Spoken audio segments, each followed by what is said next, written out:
Hello, and welcome to episode 1 of the HPC podcast, helping you thrive rather than just survive as a healthcare professional. So, my name is Thomas Summerscales. I'm an online fitness nutrition coach who specializes in working with healthcare professionals just like yourself, whether you're a doctor, dentist, vet nurse, human nurse, or any other allied professional role, whether that's physiotherapy or really any role involved in healthcare. I help support you. And that's what this podcast is designed to do too. So we're going to have lots of fantastic guests on from across the healthcare spectrum and learn more from how they make their own health, fitness and nutrition work around their roles. So look forward to having you listen. And always love any notes or feedback in the comments as well too. And we'll get into episode 1. Let's get into today's episode. Hello, and welcome to episode 1 of the HCP podcast, where we help you thrive rather than just survive as a healthcare professional. Today, we're joined by Dr. Mike Banna, who is a NHSGP educator, speaker, writer, podcaster, special interests in lifestyle change and mental health. He's written for The Guardian, Men's Health, Gymshark, organised conferences, speaks at events for the BBC, Royal College of GPs, the British Society of Lifestyle Medicine, Body Power, and lots of other things as well, which we won't even get to yet. Dr. Mike, welcome, and thanks for joining us. Thanks very much. I sound really impressive, don't I? Oh, you're too modest. Come on, embrace it. Bubble as soon as I start speaking, but that's what's going to happen. Just embrace it. Lots of cool things on there, and I'm sure more that we've not even mentioned as well. I know. Well, I've met you at other events that you've been at where that's not on that list too. So, lots of cool things. We're gonna jump into some of the quickfire segment straight away. We're just gonna get straight to it. That is the plan. Get you warmed up, essentially, is the plan. So, first question: what is your must-have work snack? Gosh, well, so I've always been a big protein bar fan. What brand? What brand? Well, it's varied across the years. Unfortunately, you thought this was going to be quick fire, but actually, I've got quite a lot to say about this. I've always really loved the Grenade protein bars, but I'm sad to report that since they have been taken over by Mondelez, I think they've reformulated most of their flavors. So currently, the only flavors of theirs that I actually like still are the Oreo one and the salted caramel one. I think they've destroyed a lot of them. But I have been trying to reduce my protein bar intake recently in an attempt to be a bit less ultra processed. Also, I think in terms of bang for your buck from, protein versus calories, I don't think protein bars are the best delivery, but I do find them very satiating. So generally speaking, I tend to have ready to drink protein shakes as snacks at work. I don't actually snack that much at work anymore. I tend to work, sadly, and have like lunch. But yeah, I don't snack as much as I used to at work. But if I had to choose, it'd probably be a protein bar. I actually tried. I'm sorry. I'm going to keep going. I love it. A TikTok shop exclusive of My Protein Dubai chocolate. Is that the Kanafa? I'm probably pronouncing that incorrectly. Kanafa kind of type chocolate with Yes, yeah, absolutely is. But I don't think it really is. I think it's just shredded wheat sprinkled on the top. Because I also Perform with a number 4 also did a protein bar range recently, and they do a Dubai chocolate one, and I think that was better than the My Protein one. That is good to know. Yeah, I've not. Bearbell's also quite good. Yes, Bearbell. Yeah, I'd rate Bearbell. Quest also. I quite like Quest. I've not had. I quite liked the Grenade bar birthday cake flavor, but I've not had one in quite a while actually. I used to love that one, and I had another one recently, and it's okay, but it's just they've softened the bars, which I think works well, like texture wise, but I don't know what they've done to the flavors. Caramel Chaos used to be brilliant. The mint one used to taste like a mint drifter. I don't know if you are old enough. Not had a drifter, I'm afraid. Any sort of drifter? I think so. No, what's it like? A drifter is like a cross between a Kit Kat and a Twix. It's basically like a wafer with caramel and chocolate.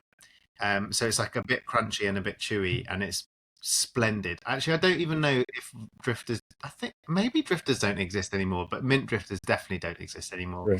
And the mint drifter was wonderful, and it used to be like in 2 fingers as well. It was discontinued in 2018 due to declining consumer demand, apparently. Well, my consumer demand It's high. has not It's declined. high. I'm sure there's somewhere on the internet where someone's stockpiling drifters and you can still buy them.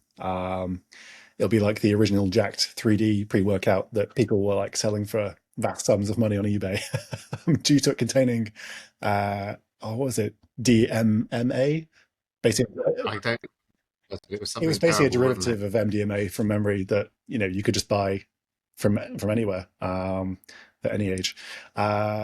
Yes, so the only other protein bar now that we're on the topic, we might as well that I really want to try, but I've not ordered yet because it's ridiculously expensive because they're made in Japan. Not day. No, it's like a 48 gram protein in the bar. It's like this Japanese company. Oh, I'm gonna have to find it now. This is really gonna bug me if I don't do this. Uh, Well, while you're looking for that, there is also one that America has recently invented called David. I don't know why it's called David. It's a really weird name for a protein bar, and it's something like 150 calories, really low calorie, really high in protein, and it's meant to be made with I can't remember what, but like impressive ingredients. And even Andrew Huberman is raving about it, which I don't think means a huge amount. But it's meant to be actually quite nice from what I've heard, but you can only order it from America, so it is very expensive. yes, yeah, it's a similar. So I can't find the name of the one, which is yeah. This will keep me up at night. Put it in the show Yeah, it's notes. going to be in the show notes. Everyone listening will be terribly It's disappointed. yes, from memory, it's like 48 grams of protein. Apparently, it's actually quite tasty. I think made in Japan because I had some clients in Australia and we were just chatting about different protein bar options and whatever, and then saw that and I was like, that could either be amazing or be absolutely terrible. So I need to I need to experiment for myself and order it from Japan. It would probably cost me more in shipping than it will in actual the bar, but it'd be worth it. Okay, quick fire number two. Uh, this maybe will be faster. What is your go-to coffee order if you drink coffee? I was still not faster actually. At the moment, my coffee of choice is a Tim Hortons flat white with an extra shot of espresso. Can't really tell you why. I just really like it. But I also just like a double espresso or a cortado. It really depends what coffee establishment I am Renting. ordering Mm. from. I like an Americano is probably my standard order, left over from the days of diet culture. Um, Still trying to stay shredded with the Americano. Fair enough. Okay, this one again may not be quick. Do you track and goal your steps, or could you not care less about your steps? No, I care about my steps, but I'm not very consistent with them. I work in a very sedentary job, so as a result of that, I don't reach my step target, but I do. I'm trying to. What I've been doing, well, not. It's not really instead of steps. It's meant to be as well as it, but it probably has replaced it to a degree. Is I am tracking a cardio goal every week, so I'm trying to do at least 60 minutes of slow and steady cardio, so that I am getting a reasonable amount of physical activity as well, like in addition to my kind Yeah, of usual gym yeah, training, doing that on top of very cool. And the step goal. What is your rough step goal that you? 10,000 a Okay, yeah, day, but yeah, that's pretty. I mean, that's I think, classic. yeah, it's classic, but I think it's surprisingly quite a good. I think it requires a bit of effort to get there, but it's achievable-ish depending on your day. That's the thing. I don't find it that I think, achievable, funnily enough. yeah, I think that's if you aren't going if you don't end it on the day where you don't go to the gym or you've not got a dog to walk or you don't walk to the shops or something, then actually, yeah, it can be. If I am on annual leave, I will never get less than 10 or 15,000 steps a day. Not if I don't have to spend 10 hours sitting at a Yeah, desk. Um, yes, it's the yeah, desk-bound nature. Okay, last few. What is your go-to workout song or playlist if you just want to go for a theme? but I don't have one because I have multiple thousands. I do group gym training, and it's my job and responsibility to make the That's playlist. pressure. And so we don't generally listen to the same playlist more than two or three times. So I'm given a theme every time we get bored of what we're listening to. I'm given a theme. So actually tomorrow we will be unveiling the Guns and Violence gym playlist. We've just had a blues one. Before that, we were celebrating America around the 4th of July, um, and so there's no one playlist; it's millions. Um, but I do like to listen to power Mm. ballads and country music. I don't really like to listen to anything that anyone else would think is a gym song. Like if it's me on my own trying to do something difficult, I will just put on the song I most want to hear. Yes, It's rarely going to a pump be, song, so to you know, speak. Yeah. yeah, or like it could be the slowest, dreariest, like acoustic ballad, and I will be very happy listening to it training. I mean, this might correlate somewhat with my lack of gym related goal achievements. But I don't really, I don't know, I just don't really buy into, I don't really buy into music that other people like. Oh no, yeah, so I'm pretty similar. I mean, to give you a good example, I was having a good workout last week, gym based, quite a strength based workout, and I was listening to like 80s classics, and during my heaviest sets, I was listening to Lionel Yeah, Richie's "Stuck on You" and like humming along to it during and around it. I'm the same. You know, I'm much weirder. I could like listen to that, or I would listen to kind of I saw a band called High Lung towards the end of last year, which is they were at Glastonbury last year, and they're like sort of a Germanic kind of folk. Um, it's almost like a performance group rather than a standard band, uh, and I have no idea what they're saying, but you can kind of just vocalize along to it. And but it's quite good. It's just quite sort of lots of drums, sometimes some like Viking esque horns, that kind of thing. That's yeah, it's quite good to vibe to. Oh, I'm talking about like Jesus Take the Wheel by Carrie Underwood, that sort of country as stuff. well. I do love country. Yeah, I don't lie. That's my current one of my current favorite songs. I don't know if you've heard that one. I'm gonna have to. I'll send it to you afterwards. But it's I was yeah. Cole Phillips. I don't lie. I'd highly recommend. I never lie by Zach Top. Take it back. Also in the show notes for afterwards. It's a great country song. Okay, last few. One snack that should be banned from all staff rooms forever. Obviously, lightheartedly, I'm not in favor of banning anything, but yeah, should be banned. I'm quite open minded when it comes to snacks. I would rather they not be in my vicinity because I don't have very much self control when it comes to available food. I probably in that case would choose crisps because crisps are the thing that I most am equally disinterested by, but will eat in ridiculously large quantities if in front of me. So I won't particularly crave or go and buy a packet of crisps, but if I'm in a social situation and someone puts out a bowl of crisp, I cannot rest until they have gone. Yes. So that'll be my Yeah, I think that's choice. a solid choice. There is something Have you ever tried giant what's it? I've never tried giant what's it. This so prawn cocktail giant what's it? It's just the most ridiculous sentence I think I've ever said. It's not a sentence, I suppose. It's just a collection of words. But they're incredible, and they just come in these enormous, like almost cartoonish bags. But they're so brilliant, and I think part of the problem with Wotsits is that they're almost like air when you start eating them. But these are so much bigger, so they're much more satisfying. That yeah, yeah. I think there is something innate about crisps that just makes them so hard to not finish or to like just keep plowing away. Even a share a bag is easily accomplished by almost anyone. Even with self control, it's yeah, very tough, very tough. Okay, last two. What is the best thing you've bought in the last year that's maybe been like game changing or just yeah something you think is awesome that you use like every day? I was just gonna say air conditioning, but that's really smug. I, And I didn't buy it in the last I think that's year, great. so I probably can't choose that. We'll go for the last 365 days. So, technically Noise cancelling headphones, a solid choice. Yeah. Yeah. Can't go wrong. But aircon is also, and actually a really good rucksack. Osprey? No. What brand is it? So I had two rucksack-related catastrophes, Mm. actually. Have you heard of Chris Williamson, who Yeah, does the Modern yeah. Wisdom podcast?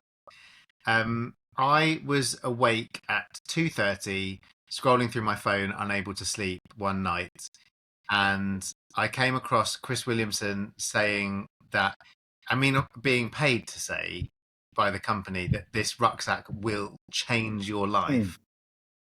And I needed a rucksack at that time. So I was like, well, this is destiny. Like, I have to go and buy this rucksack.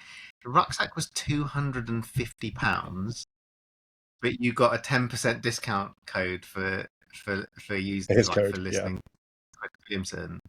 And I was like, well, completely incapable of making a sensible decision because it was 2:30. I just found myself, before I knew it, ordering this rucksack, which hasn't changed my life, but is very, very good. I'm not sure if it's worth £250 good, uh, but yeah, I can't really use that as my example then, can I? Because it's not the best thing I bought. Because then actually after You've had that, three I very realised good things. that rucksack was too bulky, so it became annoying. So then I realised I needed a smaller one, and I bought another one. What brands were the 251 and the new one? The 251 was actually a brand called Nomatic, but if you buy it in Europe, it's called Gomatic, Okay. because I think there must be some sort of trademark issue. And then the other one was Stubble and Co, which I just saw on a Instagram advert, and it is actually really good, Mm. and it's the perfect size, and it was less than half the price of The other the one. first Is it one. is it the So Stubble and Co kit bag, the like 40-litre one? yeah, Yeah, yeah, I've they do been eyeing that up. everyday backpack. Yeah, I just get absolutely targeted by them at the moment, and I keep seeing them. And I was like, oh, have a look on Vinted. Even if you buy it, they'll still keep sending you adverts. Perfect. Yeah, I wish there was a way to be like, I've bought from you, please stop adding it. It'd be better for them as well. They'd get better at return. Um, yes, rucksacks is a big one. They become all these sort of. I'll be careful how I word this, but there's a brand of bag that's extremely popular with high rocks, for example, and across the sort of rucksack, the military-esque black ones. I Oh won't yeah, name the yeah, yeah. brand. I know. I've got a pretend one of those Yes, that I so got I given had a free. pretend one of those in 2011 at university for £20 off Amazon, and Nice. I literally was looking at this yesterday online, and you can order them off AliExpress, obviously unbranded, for Yeah, £20 sort of thing, rather than yeah. however much it is, £100 or something. You're just like, oh.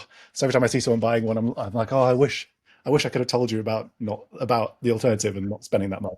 They're too bulky. Yeah, they're pretty big. They're not rucksacks. Too Yeah, much. they are too big. So yeah, but having a good rucksack is life changing. I would agree with that. Yep. Last one is, what is your favorite dessert?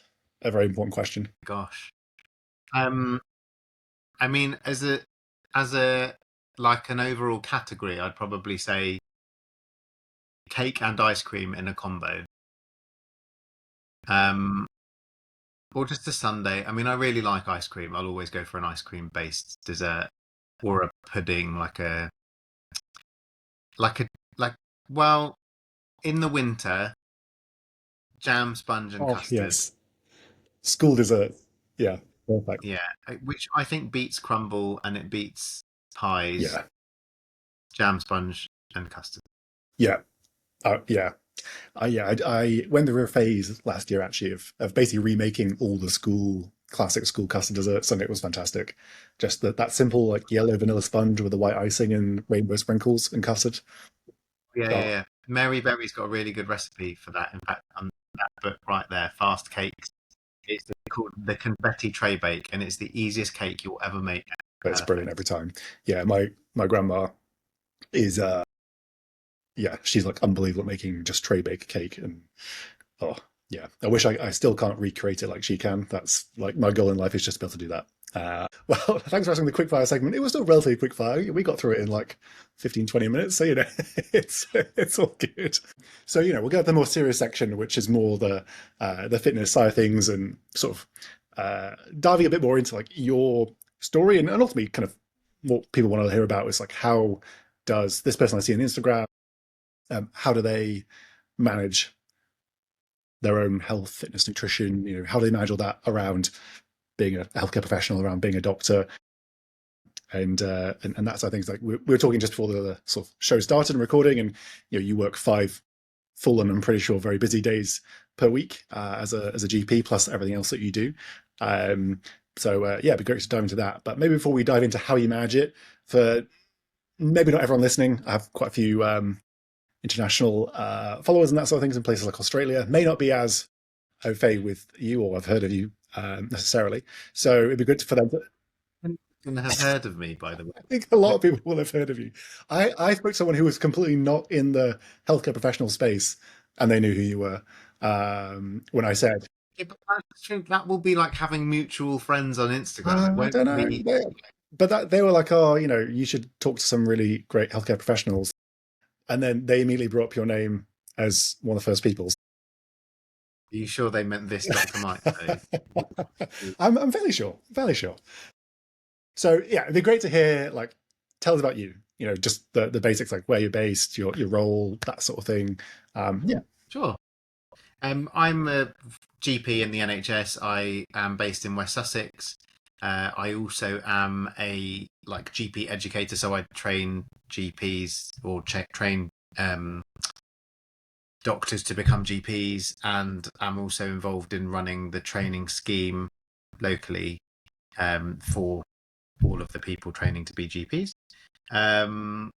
Outside of that, I do quite a bit of things in fitness. Like, I like fitness quite a lot, and so I kind of got into talking a lot about behavior change and ways of managing lifestyle change. So through that, ended up doing work with the British Society of Lifestyle Medicine, and a few other people who you mentioned earlier, just because I just like to chat quite a lot. I mean, as you've probably noticed, even about stuff that's really dull, I just like to talk. And sometimes, although I've not really demonstrated any evidence of this on this podcast, sometimes I do also talk about things that are quite useful. We'll get there. So not just my favorite protein bar, but I think because I've been through my own process of changing my lifestyle, and I learned a lot on the way, not just about how to do it in a sustainable way and in an effective way, but also how not to ruin it by listening to idiots and making it worse for ourselves. So I learned a lot about making things a little bit more efficient and easier to manage. But I also learned a huge amount about how easy it is not to know anything at all, even if you're in a position of being a supposedly very well educated healthcare professional. You can still know pretty much, well, not very much about health.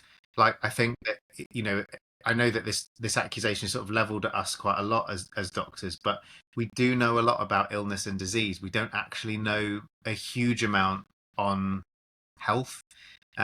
We know to tell people to lose weight, or we know to tell people to exercise.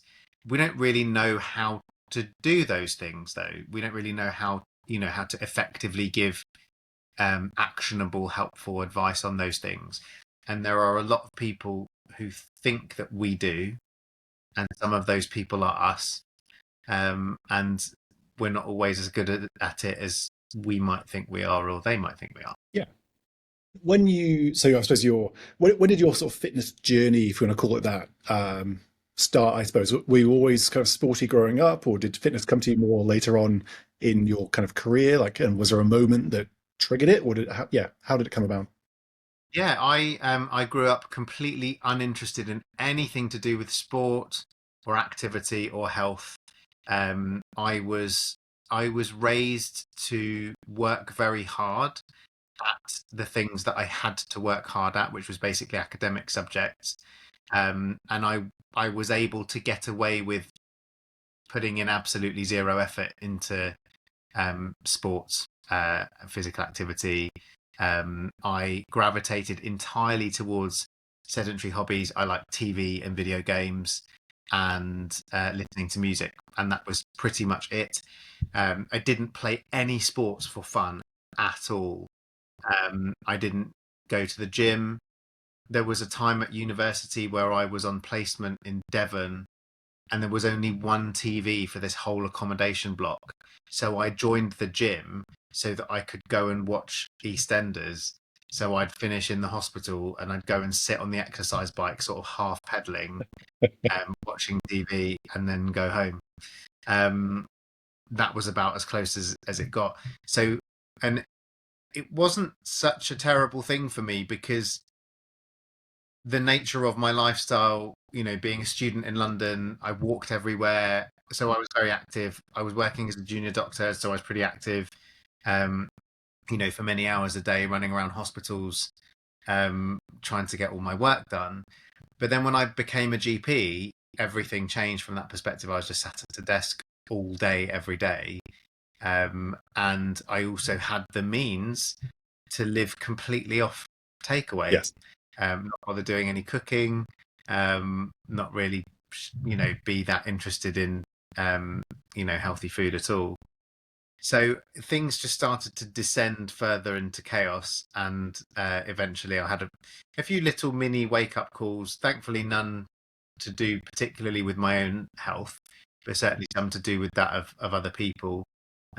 And decided that I should make a change. And of course, on the background of this was, I'd been on 3,000 diets. I'd always wanted to lose weight. I'd always, I'd been very overweight, probably since, well, not necessarily childhood, but probably at least my teens.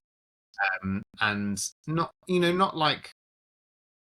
not excessively so perhaps, but enough that I'd always wanted to lose Right. weight and always thought it would just magically happen one day. And then as, my work trousers were getting larger and larger and larger, I suddenly realized that unless I did something proactive about it, it was never going to change. So I did.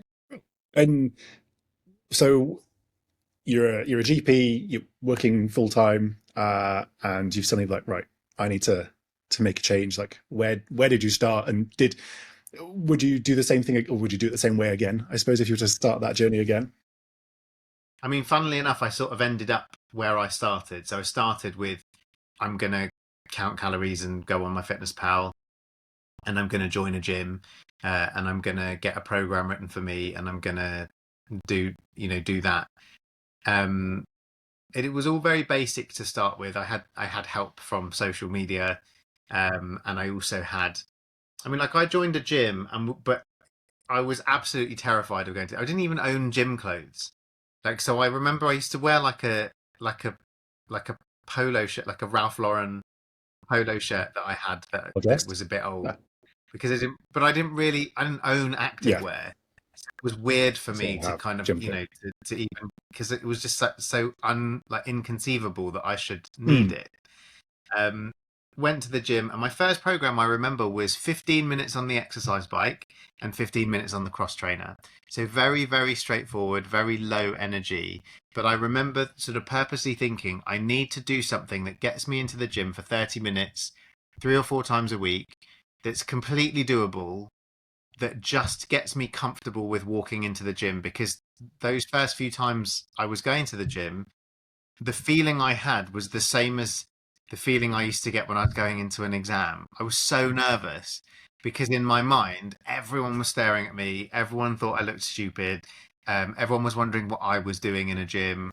The usual kind of semi egotistical idea that anyone actually cares about what anyone else is doing in the gym. So that worked.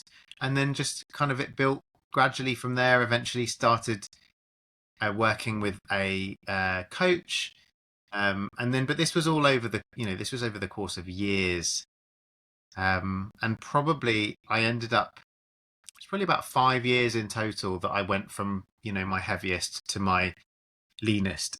And I think, as with all journeys like that, you do some really silly things along the way, some silly things that give you progress and therefore reinforce the idea that you should continue doing silly things.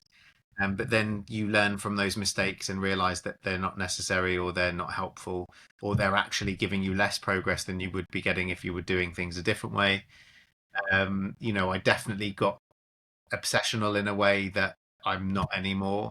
But again, sometimes I think when you're making huge life changes, there is a bit of the process where you sometimes I'm not going to say you have to be a bit obsessed, but I think you have to be quite driven Change. because it's a change that you're Yeah, I making. think sometimes I talk about this with clients, particularly when it's around like goal setting and that side of things. I think it's good to have goals that you can't do at the start, and by it being something you can't do at the start, it requires you to actually really change as a person, whether that's in skill set or beliefs or mindset or any other framework you want to apply to it. But you actually generally have to change to get there to do it. And I think particularly with like long term, large scale weight loss, like you kind of have to do that and learn a lot about yourself along the way, and whether that requires a level of deeper interest or obsession to some extent, a healthy level, a healthy dose, maybe mediated by someone keeping an eye on you,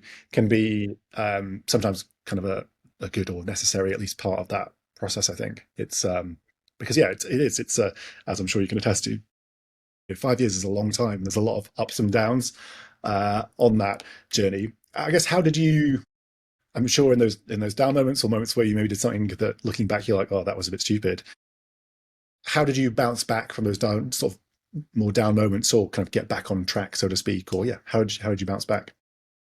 I think I was pretty fortunate to have other people, I suppose, in my corner that would nag me to do things differently until I would eventually listen. But I do think there is some value. I'm not a big fan of self-destruction by any stretch of the imagination, but I do think that some mistakes need to be made to be learnt from. And so, like, just as an example of one of those things, I did the paleo diet for a Yeah, while. I mean, was just it was yeah, miserable. But I think sometimes you can convince yourself that something is A, positive, and B, enjoyable, if you think you're going to get what you want out of doing it. And I don't regret that I had the experience of doing it, but I'm very fortunate in that respect because I didn't suffer any permanent consequences. I think the trouble is that some people are I guess, have a tendency to have their relationship with food affected by certain sorts of behaviors around food. And I don't really feel like, I think I was lucky enough not to have any kind of lasting or even short term damaging effects on things like that, from my perspective. But that doesn't mean that I would then necessarily recommend other people to go through that process because they might suffer in a way that I didn't suffer. And it's very easy for me to go, oh well, it's you got to do it. The only way out is through. I don't really think that that's true. I think you can learn from other people's mistakes, and I think it's better if you can learn from other people's mistakes. But I think that sometimes, and I think this is so true for social media, if you've got lots of people telling you that a certain way of doing something is the right way, it's then quite difficult to listen to other people who are telling you that it's the wrong way. yes. So that's why I feel so strongly about things like misinformation on social media, because I think it does, it was fine for me listening to misinformation because it didn't mess me up. But there are other people that listen to misinformation and do get messed up. And I don't think that that's okay.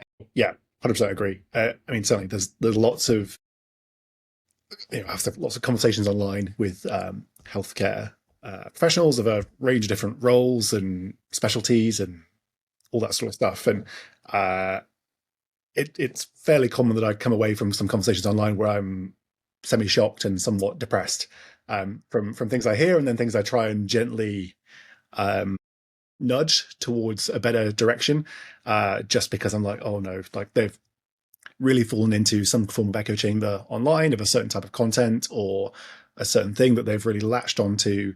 And I think sometimes it can be because you're a healthcare professional, you have like you have a very fundamental base of knowledge, but sometimes that can almost be more dangerous in that then this theory or this method or whatever that someone's talking about, it sort of nicely tacks onto what you know, and so, oh yeah, that kind of fits, and say like, yeah, that's a way.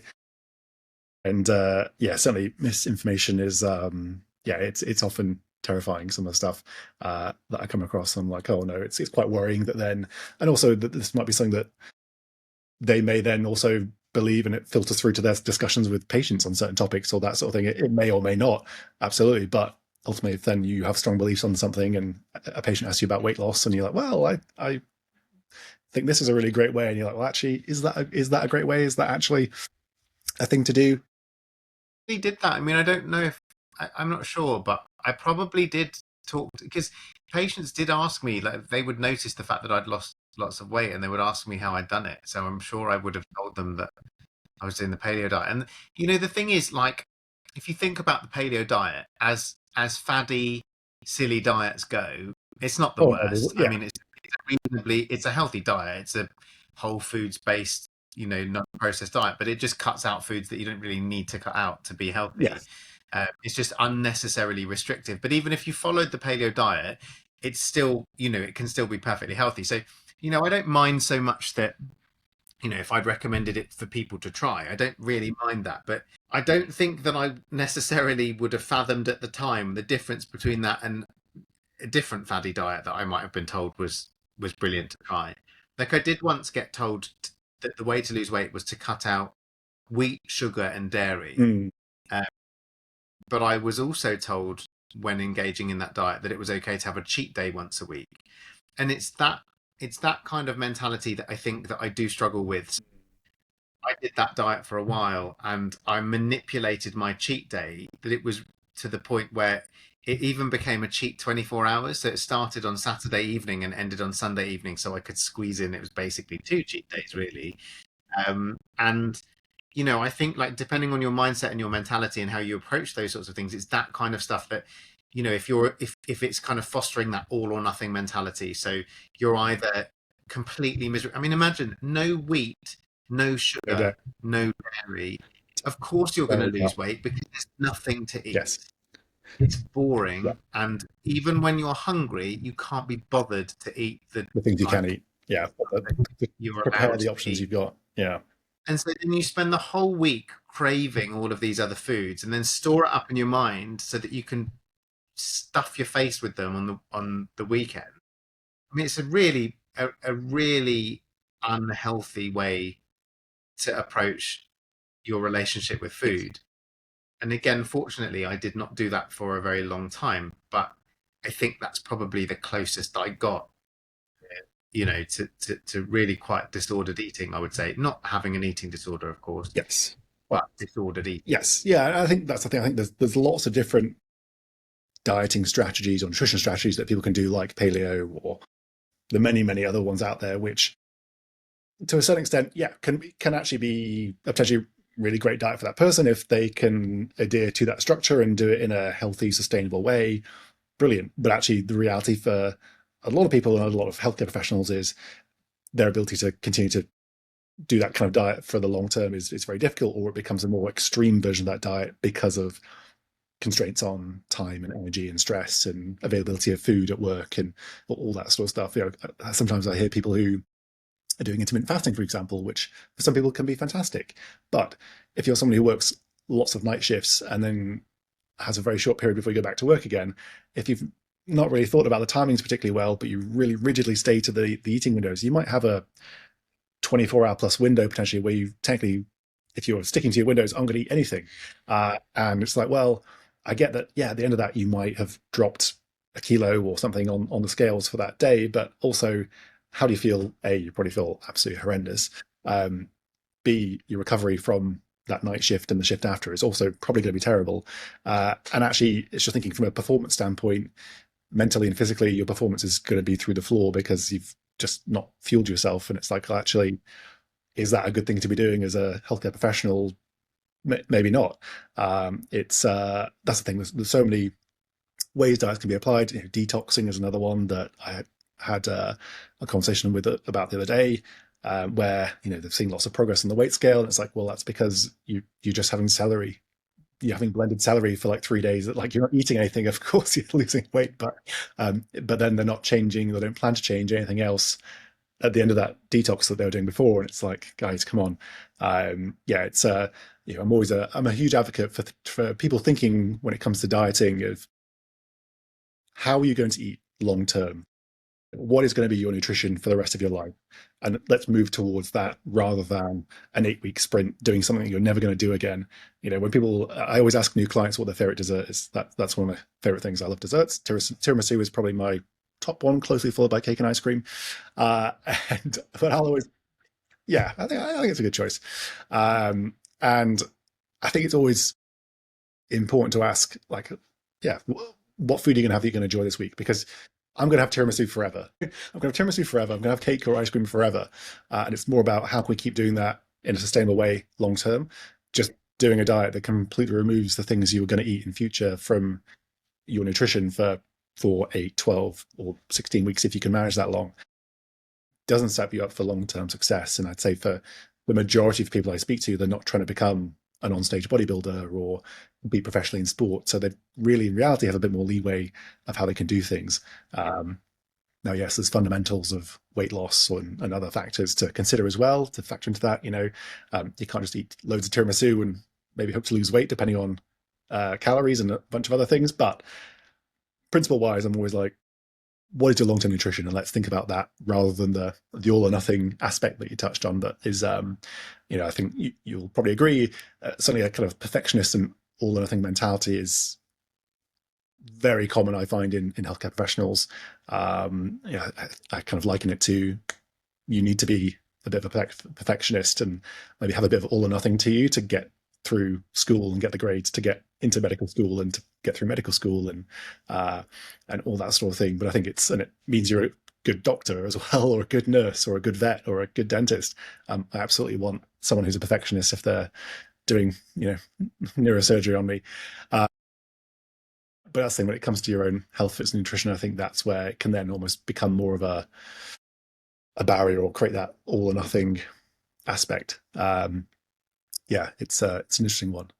So, okay, tell me about your week. Like, how do you manage to squeeze in fitness around work and that sort of things? Like, how do you keep going consistently?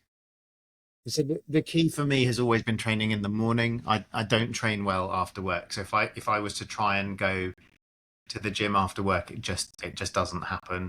I'll either just be hungry and miserable and either rush through the session or take so long to do the session that it's completely pointless because I'm just procrastinating. So I tend to get up at about 5:30, train about 6:30 to 7:30, and then go to work. And I do that pretty much Monday to Friday. So Monday, Wednesday, Friday, I do the group training sessions that are run by my coach. And on a Tuesday and Thursday, I have bonus sessions that I do.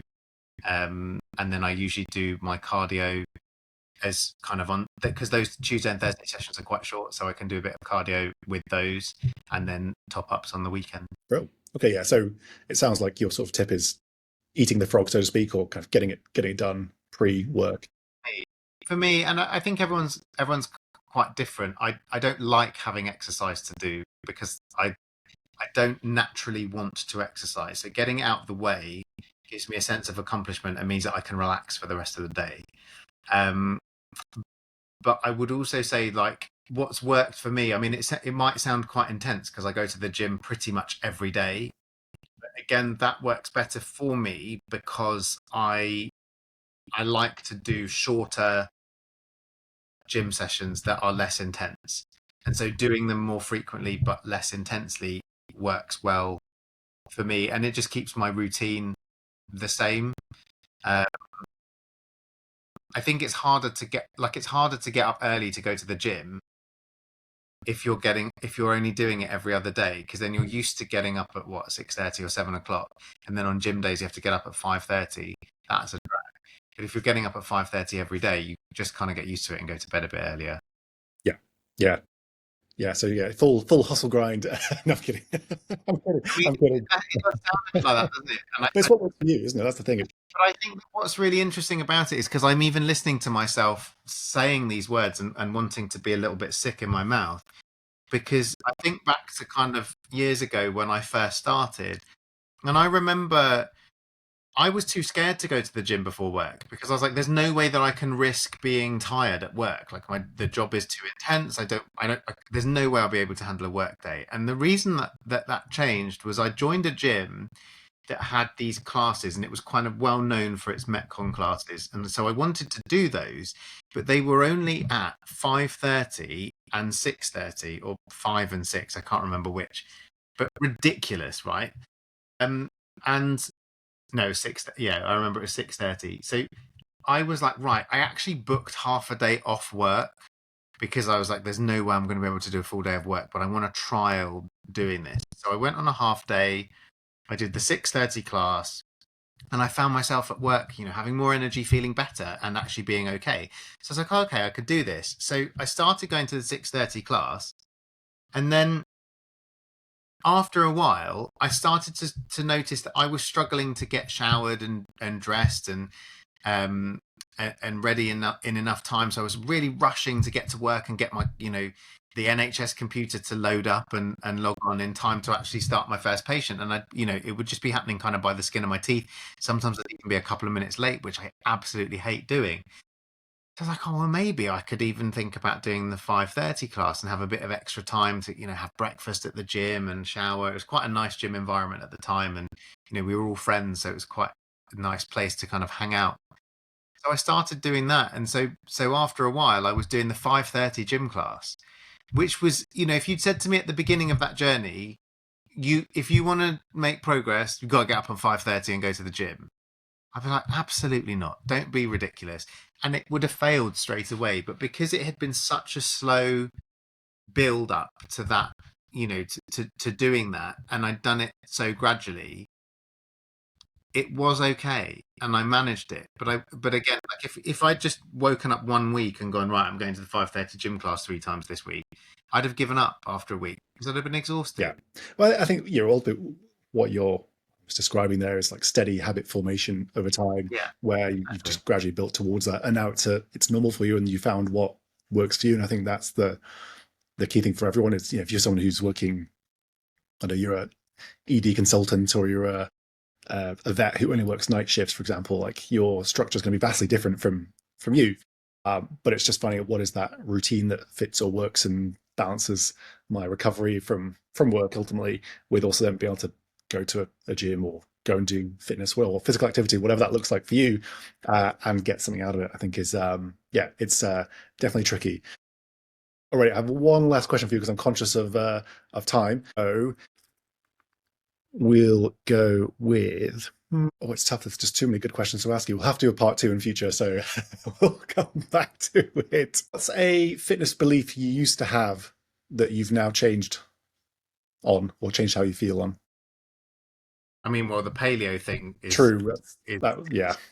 but actually even the converse. So I used to be a real like staunch advocate of flexible dieting, and I still am to a degree. I do think that again, so many of these things, especially if you have a tendency and a mentality to eat food in a certain way and have a certain type of relationship with food, you can become quite manipulative to the things that the things that you're doing. And so, I was very much of the case of, calories are all that matters, and I just want to lose weight and whatever, which, was understandable for the time. But as time has gone on, I've realized the importance of quality nutrition. I think the worst thing that I did was substituting out broccoli from my lunch and dinner, so that I could have a Solero. Because a Solero is only 98 calories, so it's basically broccoli if you're thinking about it in calorie form. But of course, as we know, it's not broccoli. And there are some benefits to eating broccoli over eating a Solero. And I'm not saying that you shouldn't factor in Oh, enjoyable, yeah. delicious ice cream based snacks, Yes. but like I would be having 2 or 3 Soleros, and one of them would be replacing the Yes. So broccoli, once and your 5 a day is pulling not from a Solero, it starts to be like, maybe I should question. it's not health, is it? Yes. It's not, Yeah. if you sort of boil down why you're doing what you're doing. And I think that's the thing about fitness beliefs is that I think a lot of them aren't really to do with fitness or health. They're a lot to do with what we want to look like, or yeah, well, yeah, mostly aesthetics, I think. And I think that it's very easy to forget the reason why we should be doing all of this stuff. No, there's nothing wrong with aesthetic goals at all, but I think health should always be our primary focus. Yes. Yes. Yeah. I think very. It's an interesting topic. Yeah, a whole podcast in itself on the belief side of things. As you say, I think anything can be you can game any kind of nutritional style or strategy if you really want to push the boundaries of it, as you say. Flexible dieting, I'm also a big fan of, but yeah, absolutely, yeah, you can start just living off Soleros if you if you want to, and technically still be in a calorie deficit, but you might not feel great. Still there today as well, I think. Yeah, but Soleros are a fantastic choice of ice cream, so yeah, that is fair enough. Alrighty, well, we'll need to go for a second episode in future. So we've got lots more to chat through, I'm sure. But where can people find you or connect with you, or kind of continue to follow your journey and wisdom and insights? If they wish to, Dr Mike II across all of the social media platforms. Fantastic. Yeah, I will include those in the show notes as well, for anyone who is listening. And yeah, thank you everyone who's tuned in, and thank you, Dr. Mike, for joining us today.